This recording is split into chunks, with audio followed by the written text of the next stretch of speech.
Hello friends, welcome to Labani kitchen. আজকের আয়োজনে থাকছে ফাটাফাটি এক রেসিপি পার্সিয়ান কাবাব। আশা করব রেসিপিটি সবার ভালো লাগবে। আমরা অনেকেই বাইরের খাবার খেতে পছন্দ করি, কিন্তু যেতে কেন যেন ইচ্ছে হয় না। তাই ঘরে বসেই বাইরের খাবারের স্বাদ কিভাবে পেতে হয় আশা করব আজকের এই ভিডিও দেখলে আপনারা সবাই উপভোগ করতে পারবেন। তো চলুন সরাসরি ভিডিওতে চলে যাচ্ছি। যাওয়ার আগে বলবো, ভিডিওটি ভালো লাগলে অবশ্যই কাছের ফ্রেন্ডস ও ফ্যামিলিকে দেখার সুযোগ করে দিবেন। চ্যানেলটি সাবস্ক্রাইব করে আমার সাথেই থাকবেন। কাবাবটির জন্য এখানে আমি পুরোপুরি 500 গ্রাম কিমা নিয়ে নিয়েছি, পুরোপুরি 500 গ্রাম ল্যাম্ব বিফ দুটো মিলিয়ে ব্যবহার করছি। আপনারা চাইলে শুধু বিফ অথবা শুধু ল্যাম্ব দিয়ে করতে পারবেন। এবার শুরুতে আমি দিয়ে দিচ্ছি পুরোপুরি 2 টেবিলস্পুন পরিমাণ কুকিং অয়েল। এবার দিয়ে দিচ্ছি হাফ কাপ অনিয়ন, তবে অনিয়নটি আমি কুচিয়ে দিইনি, অনিয়নটি আমি মাশ করে দিয়েছি। আর এই যে পানি দেখছেন, কোনো সমস্যা নেই। নর্মালি কিমা দিয়ে কোনো কিছু রান্না করলে আমাদের অনেক বেশি ড্রাইয়ের প্রয়োজন হয়, আর এই কাবাবটিতে আমাদের ড্রাই কিমার কোনো প্রয়োজন নেই। এতটুকু ময়শ্চারাইজার, কোনো সমস্যা হবে না। দিয়ে দিচ্ছি স্বাদ মতো কাঁচামরিচ। এখানে আমি হাফ টিস্পুন নিয়েছি কালো গোলমরিচ, তবে আমি পাউডারটি ব্যবহার করছি না।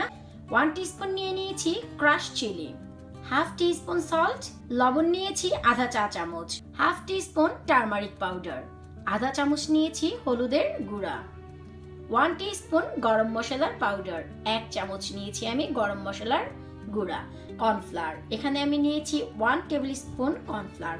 সব আমি দিয়ে দিচ্ছি। দিয়ে দিচ্ছি বেশ কিছুটা চপড করিয়ান্ডার, কুচি করে নেওয়া ধনিয়া পাতা।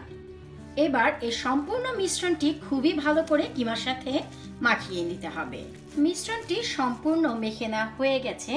এবার আমি অপশনাল হিসেবে দিচ্ছি কিছুটা ফুড কালার, তবে সম্পূর্ণই অপশনাল, যদি ভালো না লাগে না দিলেও চলবে। আমি অ্যারাউন্ড 1/4 টিস্পুন পরিমাণ দিয়ে দিচ্ছি। ভালো করে আবারও মেখে নিচ্ছি।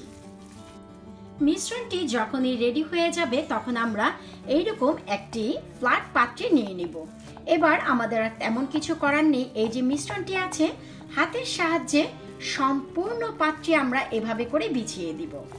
সম্পূর্ণ কাবাবের মিশ্রণটি যখনই আমাদের পাত্রে নেওয়া হয়ে যাবে তখন আমরা কি করব, সাইড থেকে কিছুটা অয়েল এভাবে করে দিয়ে দিব। খুব বেশি না, এমনকি 2 টেবিল স্পুন থেকেও কিছুটা কম। ব্যাস, এবার এই কাবাবটি আমরা কুক হতে দিব পুরোপুরি 5 মিনিট।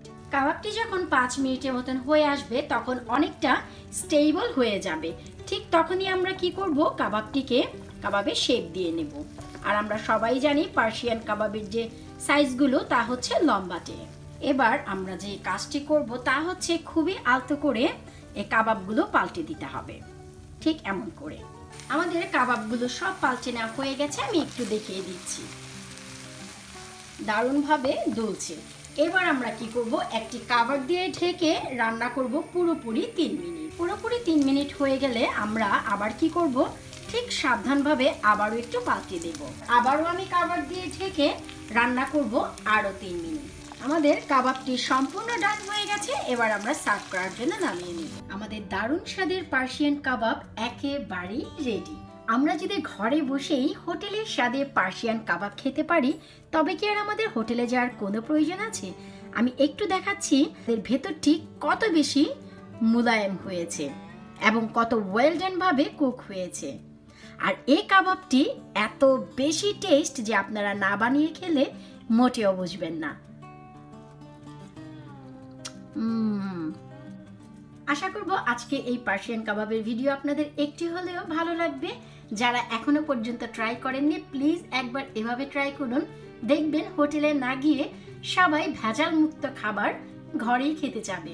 আর যদি ট্রাই করেন অবশ্যই আমাকে জানাবেন আপনাদের কেমন লাগলো। আরো অনেক নতুন ভিডিও দেখার আমন্ত্রণ রইল। আজকের মতন এখানেই, আল্লাহ হাফেজ।